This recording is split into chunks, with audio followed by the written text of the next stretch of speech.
Daí começou agora, recente, cara, os policiados me indicando um tal de João Berkeley aí, cara. Pô, Glauber, tem que levar o João. Beleza, mano, vou ver. Aí o outro, depois que chegou 3 ou 4 indicações, eu falei, cara, deixa eu levantar aqui quem é esse camarada, né? Puxar a capivara dele. E exato, irmão. E aí foi uma grata surpresa saber que, pô, você tem passagem lá nos Fuzileiros Navais. É verdade. E saber que você, porra, tá um tempão na instrução de tiro também. E aí, quando eu te vi com essa cara de maluco aí, meu irmão, eu gostei mais ainda. Que eu falei, porra, o maluco tem cara de quem foi pra guerra mesmo. Combinou, né? A cota de cara de bobo aqui já é minha, irmão. Então, assim... Mas se eu tirar a barba, a gente faz dupla aqui de cara de bobo. Parceiro, e imagina eu sem barba. Aí, é. parceiro. Então, meu irmão, fala pra gente aí, cara, o que é essa realidade? Fala... Porra, contextualiza a gente o conflito, o que tu chegou lá. E tem muito conteúdo pra gente falar. Sim. Como é que foi a tua ida pra lá, falar dos fuzileiros, falar tudo isso. Então, vambora, irmão. Taca a bala. Taca a bala, é isso aí. Bom, o contexto da guerra em si começa, pra mim, pelo menos, lá no Corpo de Fuzileiros, né? Eu sou da turma 203, melhor turma que o Corpo de Fuzileiros já teve, é indiscutível.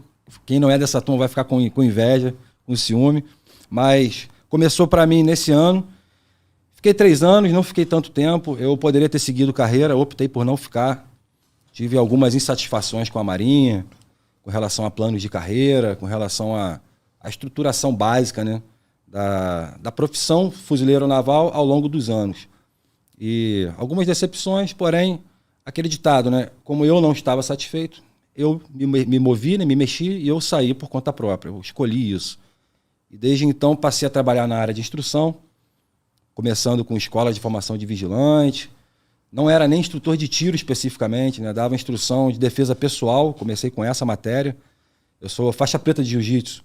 Comecei a treinar na época com 12 anos de idade, com um grande mestre Aderbal, que é oriundo lá da família Fada. Depois treinei com o Hércules, que está vivo até hoje, meu grande mestre também. E dei seguimento, dei continuidade. E com isso...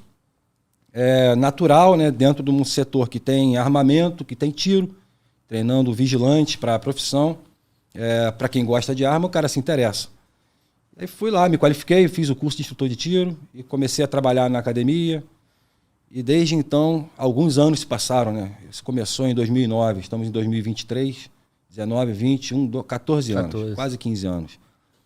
E nesse meio tempo, a gente vai desenvolvendo nosso trabalho de forma profissional, mas ao mesmo tempo, para quem gosta, tenta fazer do seu trabalho também um pouco do seu lazer. Então, eu acabei me tornando atleta, competidor, indo a campeonatos de PSC, que é uma das modalidades que eu mais gosto, né, dentro do mundo do tiro. E em meio a tudo isso, trabalhei em vários clubes de tiro aqui no Rio de Janeiro, vinha acompanhando o contexto da guerra antes dela começar, com a movimentação de tropas da Rússia já jogando para a fronteira com a Bielorrússia, fronteira com a Ucrânia. E me recordo claramente que durante a semana que antecedeu a invasão, o presidente Zelensky, tentando negociar a não invasão com a Rússia, chamou o Vladimir Putin para conversar, tentou canais diplomáticos de diversas formas, de várias vezes, e o Putin sequer se deu o trabalho de atender um telefonema. E quando eu vejo, né, alguns, vou dizer, partidários, né, eu até concordo que você pode ser a favor de um lado e contra outro, independente, né? Eu escolhi o meu lado, é normal que outras pessoas escolham o outro lado, o lado dos russos, mas quando você vê alguém dizendo que a Ucrânia causou essa guerra, ela levou ao acontecimento do conflito, é algo que é injusto com aquela população. Porque a gente tem que ir lá atrás na história.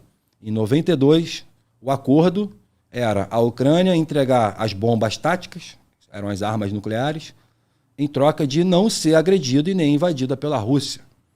Ponto final. Isso tem que ser levado em consideração. E quando falam, mas a Ucrânia está querendo entrar para a OTAN, que foi o argumento da invasão russa, e a OTAN ela vai querer, com certeza, colocar mísseis balísticos na fronteira com a Rússia. Se esse argumento fosse verdadeiro, a Rússia teria invadido agora 2 países que foram anexados recentemente à OTAN. 2 que fazem fronteira com a Rússia e agora fazem parte da OTAN. Eu estou falando de anexação de 2 países há menos de 3 meses atrás. E por que não invadiram esses 2 países também? Uma vez que agora a OTAN, se quiser, ela coloca mísseis balísticos ali também. Então esse argumento caiu por terra com a entrada desses 2 países na OTAN. E na semana que antecedia a invasão, com esse canal diplomático tendo falhado, não funcionou, muitos ditos especialistas, comentaristas de estratégia militar, que eu respeito muito, por sinal, e acompanhei por muito tempo alguns deles, comentaram lá que a Ucrânia foi quem causou essa guerra. A Ucrânia levou aos fatos que culminaram na invasão russa. Isso é mentira. Além de mentira, é uma falta de respeito com aquele povo. Aquele povo está sendo dizimado de todas as formas, economicamente, socialmente, belicamente. E ali a gente vê que não há limite para a maldade. O ser humano, ele tem criatividade para tudo, mas quando se trata de maldade, ele tem requinte. Aquilo ali é algo que só quem está lá e presencia para poder entender a dimensão daquele conflito. E vendo o conflito acontecer lá no início, alguns conhecidos meus brasileiros já estavam morando na Europa, né? Alguns serviram na Legião Francesa, outros estavam lá trabalhando em Portugal e tal, e foram para lá. Quando o presidente Zelensky declarou que aquele soldado que tivesse a intenção de lutar e defender a bandeira da Ucrânia seria recebido e seria anexado ao exército regular ucraniano. Ao contrário do que muita gente pensa, que vai para lá como mercenário. Não é isso, não é empresa, é o exército ucraniano. E com esse, vamos dizer, decreto que o Volodymyr Zelensky colocou em pauta, abriu as portas para aqueles que eram soldados profissionais do mundo todo. E com esses amigos que já estavam lá, que foram, ficaram algum tempo, voltaram, eu fiquei acompanhando daqui, naquela agonia, né? Uma bomba explodia a qualquer momento do lado de dentro, né? A gente fica pensando, cara, eu podia estar fazendo alguma coisa, eu podia estar contribuindo, e estou aqui. E o país, o Brasil, passando por um momento dificílimo. Não vou entrar nesse mérito, né? Porque a gente não está aqui para falar disso hoje, pode ser um outro dia, mas a gente passando por momentos de eleição, troca de governo, mudanças em todos os aspectos do cenário brasileiro aqui, o cenário político. E quando estourou em dezembro, eu tomei a minha decisão. Eu falei, cara, eu vou para a Ucrânia. Eu não vou por dinheiro, depois eu vou falar o porquê aqui, né, sobre a parte financeira, mas eu queria, primeiramente, me afastar do Brasil. Eu já estava muito decepcionado com as coisas aqui. Ainda estou, na verdade. Eu estou muito decepcionado com esse país. Acho que esse país, depois de tudo que eu vi, fiquei 4 meses lá, é um país que tem tudo e não tem nada. Eu acabei de chegar de um país que não tem nada e consegue ter tudo o que quer, tudo o que precisa.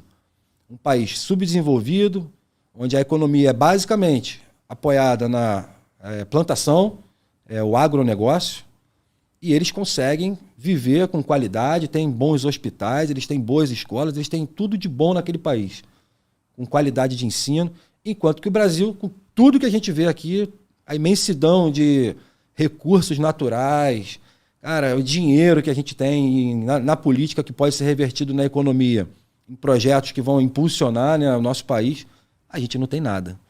Então, eu tomei a decisão de ir para lá e lutar por alguma coisa e o principal, né, lutar por liberdade. Foi o que me motivou a sair daqui e ir para lá. Me afastar do cenário brasileiro por um tempo. É estranho falar que você vai para a guerra para relaxar, né? Mas é a verdade. Eu fui para lá para poder me desligar minha mente do Brasil. E juntar o útil ao agradável, lutar por liberdade. Liberdade de um povo que foi invadido, que está sendo saqueado. As crianças e as mulheres estão sendo violentadas de toda forma que você imaginar. Eu vi, ninguém me contou. E tem meus irmãos que estão lá. Eu falo com eles quase que diariamente. Os problemas continuam, a intensidade só aumenta. E pude presenciar e me convencer de que eu estava lutando pelo lado certo. Estava não, estou. Que eu estou aqui no Brasil, voltei para tocar a minha empresa, a loja de armas, a Tacabala. Estava com saudade da minha esposa. Hoje, inclusive, dia dos namorados, mandar um abraço para minha esposa, que está logo ali atrás da câmera, ninguém está vendo, mas... Verdade. Tá o Fala Globo, porra, tem o desconforto e o prazer ao mesmo tempo. O desconforto de, no dia dos namorados, ter que, pô, te pegar emprestado, né? Ah, mas também o prazer dela estar aqui com a gente, né? Então, estamos tendo aqui uma noite agradável, É verdade, né, cara? é verdade. Acompanhada da tua senhora, da tua namorada. E ela faz parte dessa história toda. Porque nós somos casados desde os 21, tô com 38. A gente é namorado desde os 12. Então, se você for juntar isso, a gente tem mais tempo de namoro e casamento do que muita gente tem aí com filhos, né, com família já estruturada. E ela me apoiou. Para mim era só o que eu precisava ouvir. Não precisava ouvir mais nada de ninguém. Ela me apoiando na decisão que eu tomei, me ajudou com tudo, com compra de passagem, me orientou com os procedimentos burocráticos. Eu fui.